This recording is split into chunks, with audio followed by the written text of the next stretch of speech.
Assalamualaikum warahmatullahi wabarakatuh. Saya Alifia Iza Ardianti dari kelas 12-2 ingin remedial UH Biologi.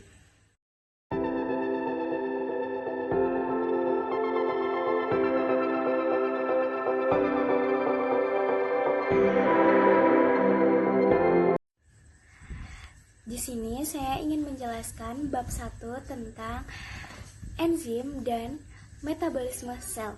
Metabolisme merupakan proses kimiawi yang terjadi dalam tubuh. Sedangkan enzim adalah senyawa kimia yang berperan sebagai biokatalisator. Enzim tersusun atas dua komponen, yaitu apoenzim yang berupa protein dan kofaktor yang berupa non-protein. Jika keduanya dipisahkan, maka enzim tidak akan aktif. Saat keduanya digabungkan menjadi satu, disebut holoenzim. Kofaktor enzim dibedakan menjadi dua, yaitu kofaktor organik. Contohnya ada vitamin, flavin, dan heme. Kofaktor anorganik, misalnya ion, logam, Mg2+, Mn2+, atau Cu+. Kofaktor organik terdapat dua jenis. Berdasarkan kekuatan ikatannya terdapat enzim, yaitu koenzim dan gugus protestik. Koenzim memiliki ikatan yang tidak kuat dan mudah untuk didialisis. Tugasnya memindahkan zat kimia dari satu enzim ke enzim lainnya. Contohnya NAD+, NADP+, dan vitamin B. Cara kerja enzim dapat dijelaskan melalui dua teori. Yang pertama ada teori gembok dan kunci, yaitu sisi aktif enzim kaku dan hanya cocok dengan substrat tertentu. Contohnya ada kunci dan gembok. Yang kedua ada teori kecocokan yang terinduksi, yaitu sisi aktif enzim fleksibel bisa menyesuaikan bentuk agar cocok dengan substrat. Faktor yang mempengaruhi kerja enzim, yang pertama ada suhu atau temperatur, yang kedua pH atau derajat keasaman, yang ketiga konsentrasi enzim, yang keempat konsentrasi substrat, yang kelima inhibitor atau zat penghambat. Nah, di dalam inhibitor terdapat dua kelompok. Yang pertama ada inhibitor kompetitif, yaitu bersaing dengan substrat untuk berikatan dengan aktif enzim. Misalnya asam manolat yang berkompetisi dengan suksinat untuk mendapatkan sisi aktif enzim suksinat dehidrogenesi pada proses fosforilas oksidatif. Yang kedua ada inhibitor non-kompetitif. Inhibitor non-kompetitif tidak bersaing dengan substrat karena inhibitor jenis ini akan berkaitan pada allosterik atau bukan sisi aktif enzim. Beberapa ion logam adalah inhibitor non-kompetitif, misalnya Ag+, Hg2+, dan Pb2+.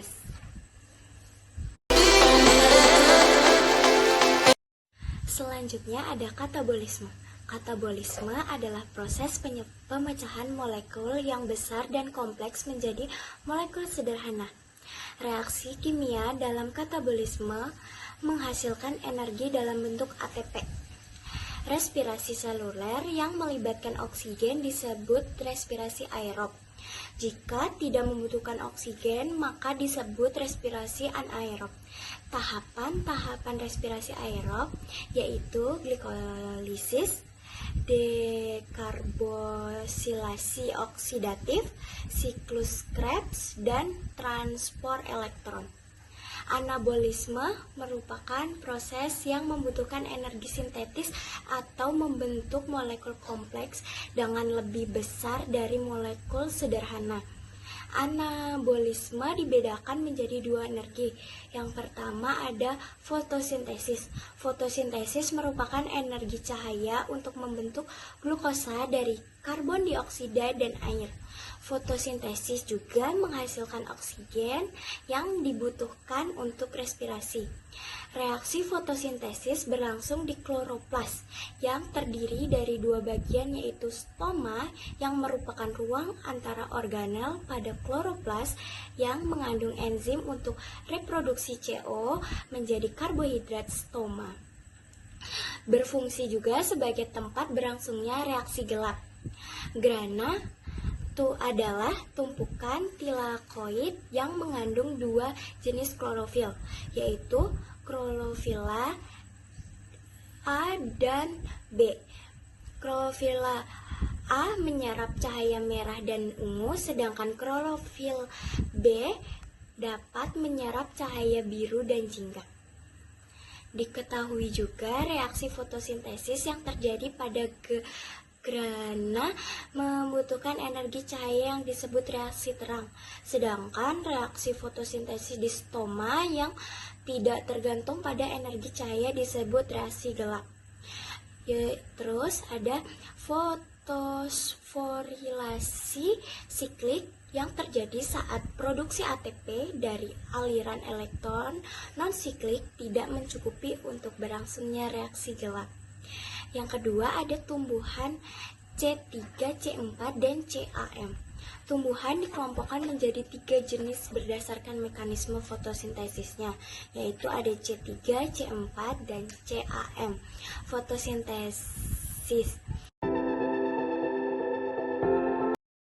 Yang terakhir ada kemosintesis. Kemosintesis adalah reaksi pembentukan atau sintesis senyawa organik kompleks dari senyawa sederhana dengan energi yang berasal dari energi kimia. Organisme yang dapat dilakukan kemosintesis disebut kemoautotrof. Sekian remedial UH biologi dari saya. Wassalamualaikum warahmatullahi wabarakatuh. Bye.